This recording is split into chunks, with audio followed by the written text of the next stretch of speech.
வணக்கம். அதிர்ஷ்டம் தரும் யோகம் யூடியூப் சேனல் நேயர்களுக்கு அன்பு சார்ந்த வணக்கம். இந்த வார தொகுப்பில் நம்ம என்ன அப்படின்னு பார்ப்போமா? வாங்க. பொதுவாகவே இது கோடை காலம், நல்ல வெயில் உள்ள நேரங்க. கோடை காலத்தில் நம்ம என்ன செய்யணும் அப்படின்னா, உடம்பை பாதுகாத்துக்கிறணும். அதை தான் நம்ம அடிக்கடி சொல்லிக்கிட்டு இருக்கோம். அதுக்காக தான் கோடை விடுமுறை கொண்டு வந்தாங்க. இப்போ கொஞ்சம் அட்வான்ஸாக கொடுத்துட்டாங்க. உலக மக்கள் எல்லாருக்குமே இது ஒரு அச்சத்துள்ள நோய் வந்தனால எல்லா நாடுகள்லையுமே சித்திரை மாதம் தான் வெயில் அடிக்கும், கோடை விடுவாங்க. இப்போ பங்குனி மாதமே விட ஆரம்பிச்சிட்டாங்க. இதுக்கு என்ன காரணம் அப்படின்னா, நம்மளுடைய பாரம்பரிய பழக்க வழக்கங்களும் உணவு கலாச்சாரம் தான் முதல்ல. இதுக்கு ஒரு தீர்வு வேணுங்க.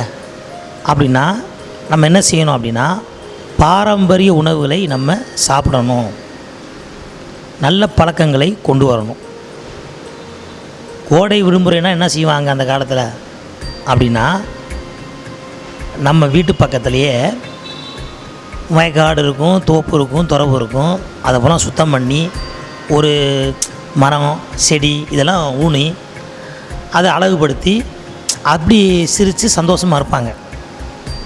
ஆனால் இப்போ கோடை விடு என்ன ஆகி போகுதுன்னா, கொடைக்கானல் ஊட்டி சுற்றுலா போய் நம்ம அனுபவிக்கிறோம். அப்படி காலம் மாறிப்போச்சு. இங்கே இருக்கோம் ஃபாரின் போகிறவங்க, ஃபாரின் இங்கே வர்றவங்க. இதில் என்னத்தை நம்ம செய்ய போகிறோம் அப்படின்னா, முக்கியமான நிகழ்ச்சி என்ன அப்படின்னா, எங்கேனாலும் போங்க வாங்க, நம்ம உணவுகளை மட்டும் நீங்கள் மறந்துடாமல் இதை செய்யுங்க. ஏன்னா அகத்தியர் சொல்லியிருக்கார், அகத்தியர் வள்ளலார் அகத்தியெல்லாம் சொல்லியிருக்காங்க, சித்தர்கள்லாம். உணவே மருந்துங்க, நொறுங்க தின்றால் 100 வயது அப்படின்னு இருக்காங்க. இப்போ மடத்தில் போய் சாப்பிட்டுன்னு வைங்களேன், என்ன செய்வாங்கன்னா, இலை போட்டு முதல்ல இலையில் தண்ணி விட்ட பிறகு நெய் சுட்டு விடுவாங்க. வெறும் இலையில் நெய் விடுவாங்க. நெய்யை அப்படியே சுத்தமாக இலை பூரா தடவுவாங்க. அதுக்கப்புறம் பச்சரி சாதம் தான் போடுவாங்க, உப்புல்லாத பச்சரி சாதம். நம்ம என்ன செய்வோம், சாதம் போட்டு பருப்பு விட்டு நெய் விட்டு சாப்பிடுவோம். ஆனால் நெய் விட்டு பச்சரிசி போட்டு என்ன கேட்பாங்க, சாம்பார் விட நினைப்போம். சாம்பார் விட மாட்டாங்க, ரசம்தான் விடுவாங்க. மடத்து சாப்பாடும் ஒரு ரசம்தான். ஏன்னா ரச சாப்பாடு தான் உடம்புக்கு ரொம்ப ரொம்ப முக்கியம். ஒரு ஆஸ்பத்திரியிலேயே உடம்பு சரியில்லை என்ன செய்யணும், ரசம் தான் கூட சொல்லுவாங்க. ஏன், அந்த ரசத்தில் என்னென்ன சேருது நல்லா பாருங்கள். மிளகு, சீரகம், இஞ்சி, பூண்டு, கொத்தமல்லி எல்லாமே சேருது. எல்லாமே இது உடலுக்கு நல்லது, ரத்தத்தை சுத்தம் பண்ணக்கூடியது ரசம். ரசமில்லா சாப்பாடு விஷம். நல்லா கேட்டுக்குங்க. ஒரு உணவில் ரசம் இருந்தால் போதும், அந்த சாப்பாடு திருப்தியாக இருக்கும், செரிமானம் ஆயிரும். ரசம் இல்லாமல் சாப்பிடுங்க, அந்த உணவு விஷம்தான். அப்படித்தான் நம்ம சாப்பிட்டுக்கிட்டு இருக்கோம். இப்போ ரசத்தை பார்த்தாலே ஐயோ ரசமா அப்படிங்கும். ஆனால் ரசத்தில் மருத்துவ குணம் உள்ளது. அப்போ ரசம் கண்டிப்பாக சேர்க்கணும் வந்துருச்சு. இன்னொரு விஷயம், இப்போ கோடை காலங்களில் என்னன்னா நிறைய நோய்கள் வருது. அந்த காலத்தே வந்தது தான், அம்மை நோய், அந்த நோய், இந்த நோயின்னு.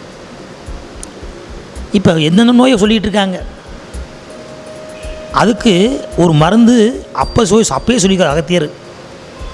என்னென்ன செய்யணும் அப்படின்னா, நீங்கள் வீட்டிலையே இந்த மருந்தை தயார் பண்ணி சாப்பிட்லாம். எல்லாருமே, குழந்தைய முதற்கொண்டு பெரியவங்க வரைக்கும்.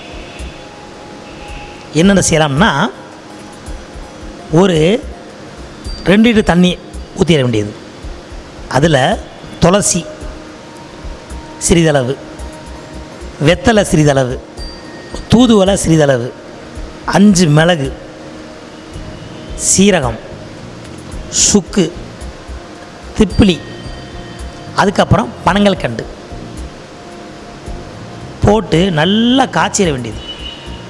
காய்ச்சி அந்த 2 லிட்டர் தண்ணியை உருட்டு ஆக்கிட வேண்டியது. குழந்தைகளுக்கு 1/2 சங்கு, பெரியவங்களுக்கு 1/2 டம்ளர் வயசானவங்களுக்கு ஒரு 1/4 டம்ளர். எல்லாருமே சாப்பிட்லாம். வருமுன் காப்போம் அப்படிங்கிற மருந்துங்க. அந்த கால சுக்குமல்லி காஃபி சாப்பிட சொன்னாங்க. சாயந்தரம் யார் குடிக்கிறோம்? சாயந்தரம் ஆனால் நல்லா பப்ஸ் வாங்கி சாப்பிட்றோம், சம்சா வாங்கி சாப்பிட்றோம், நல்ல வெண்ணெய் தடவி ரோட்டி போட்டு கொடுக்குறோம், மசாலா வடையை சாப்பிட்றோம், நல்லா சட்னி வச்சு சாம்பார் ஊற்றி நல்லா சாப்பிட்றோம். ஆனால் அதெல்லாம் சாப்பிடக்கூடாது. என்ன சாப்பிடணும்? சுக்குமல்லி காஃபி சாப்பிட்ணும். அப்படி கூட இருந்தது. இப்போ சுக்குமல்லி காப்பியை வெறுத்துட்டோம்.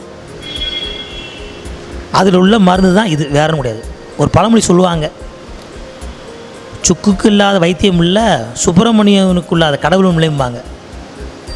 அப்போ சுக்கு கண்டிப்பாக வீட்டில் இருக்கணும், சுப்பிரமணிய சுவாமியும் வீட்டில் இருக்கணும். அப்படி கணக்கு சொல்லுவாங்க. முருகன் இல்லாத படம் வீடு இருக்கக்கூடாது, சுக்கு இல்லாமல் இருக்கக்கூடாது. அப்படிப்பட்ட ஒரு காலத்தில் இருந்தோம் நம்ம. அப்போ என்ன செய்யணும்? நம்ம பெரியவங்க எல்லாருமே நீங்கள் இந்த காலங்களில் நல்ல எதிர்ப்பு சக்தியை கொடுக்கும், எல்லா நோயும் திக்குங்க. அதான் பழமொழி சொல்லுவாங்க, வில்வம் இல்லாத பூஜை வெறும் பூஜை, அருகமுள்ளும் இல்லாத பூஜை அரை பூஜை. நம்ம கோயிலில் பார்த்திங்கன்னா துளசி, வில்வம், அருகம்புல்லாம் மருத்துவ குணம் கொண்டது.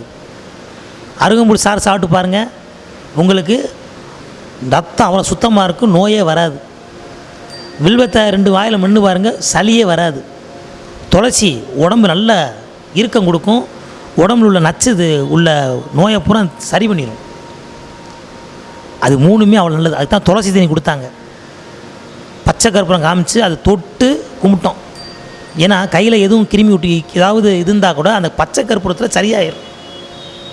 நம்ம சைவ மரபு வழிபாட்டெலாம் எல்லாமே ஆன்மீகம் பூராமே அறிவியல் சார்ந்து இருந்தது. இன்றைக்கி சொல்கிறான் அவன், கற்பூரம் காமிச்சு நம்மகிட்ட காமிப்பார் பூசாரி, அதை தொட்டு கண்ணில் வைப்போம்.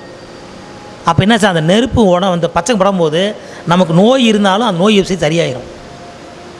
ஒரு தொட்டு நோய் இருந்தால் கூட அந்த நெருப்பு பட்டு அது சரியாயிடும். எப்படி கொண்டு வந்துருக்காங்க பாருங்க வழிபாட்டில். அப்போ நம்ம சைவ சமயம், நம்ம தமிழ் வழிபாடு மரபு வழிபாடு இல்லாமல் சிறப்பான பலனை கொடுத்துருக்கு. அதனால் நீங்கள் என்ன விஷயம், வீட்டில் தினமும் இந்த காலங்களில் இந்த மாதிரி மூலிகை ரசம், மூலிகை சூப்பு, அருகம்புல் ஜூஸ், காப்பி, டிவி, பூ எல்லாம் அவாய்ட் பண்ணிடுங்க. ஒரு வேளையாக சாப்பிடுங்க, வெறு வயிற்றில் சாப்பிடுங்க. அதான் ரொம்ப சிறப்பு. வெறு வயிற்றில் சாப்பிட்டா தான் உடனே வேலை செய்யும். பசிக்கும் போது சாப்பிட்டா தான் ருசி தெரியும் சொல்லுவாங்க. அதனால் வெறு வயிற்றில் இந்த பொருளை சாப்பிட்டுட்டு நல்ல வீட்டில் பச்சை கற்பூரத்தை பொருத்தி நல்லா தொட்டு கும்பிடுங்க, வழிபாடு பண்ணுங்க. தினமும் நல்ல மஞ்சள் நீர் மாங்குளை வச்சு தர்ப்பை வச்சு டெய்லி தொழிங்க. அதுதான் அந்த காலம் செஞ்சாங்க. இப்போ சீனாவில் செஞ்சுக்கிட்டு இருக்காங்களாம். ஒரு மெசேஜ் வந்திருக்கு வாட்ஸ்அப்பில், ஹெலிகாப்டரில் சீனாவில் மஞ்சள் பொடி, தர்ப்பை, மாங்குளையை வச்சு தூவிட்டு இருக்கானா. இதைத்தான் நம்ம செஞ்சோம். இதை கேலி நக்கல் நையாண்டி பண்ணிக்கிட்டு இருந்தாங்க. இன்றைக்கி வந்துட்டாங்களா? அப்போ எல்லா உலகத்துக்கும் எடுத்துக்காட்டாக தமிழ் வழிபாடு, சைவ சமய வழிபாடு, முன்னோர்களுடைய சித்தாந்த அடிப்படை, அடியார்களுடைய வழிபாடு மற்றும் சித்தர்களுடைய வழிபாடெல்லாம் நமக்கு காலச்சிறந்து, உலகத்துக்கே காலச்சிறந்தது. அதனால் எல்லோரும் வீட்டில் நல்ல ஒரு முந்தி காலத்தில் என்ன செய்வாங்கன்னா, வீட்டுக்கு வெளியில் ஒரு பக்கெட்டில் தண்ணி வச்சுருப்பாங்க. அதை கழுவிட்டு தான் உள்ளே போகணும், பழகாக இருக்கும். இப்போ அப்படியே உள்ளே போயிடும் நம்ம. அதெல்லாம் சுத்தமாக வீடை வச்சுக்கோங்க. சுகாதாரத்தை பேணுங்கள். இதை அனைவருக்கும் தெரிவிங்க. சுத்தமாக இருந்து நம்ம உயிரையும் காப்போம், உடலையும் காப்போம், உலகத்தையும் காப்போம் என்று இந்த நிகழ்ச்சியை நிறைவு செய்து அடுத்த தொகுப்பில் சந்திப்போம். நன்றி, வணக்கம்.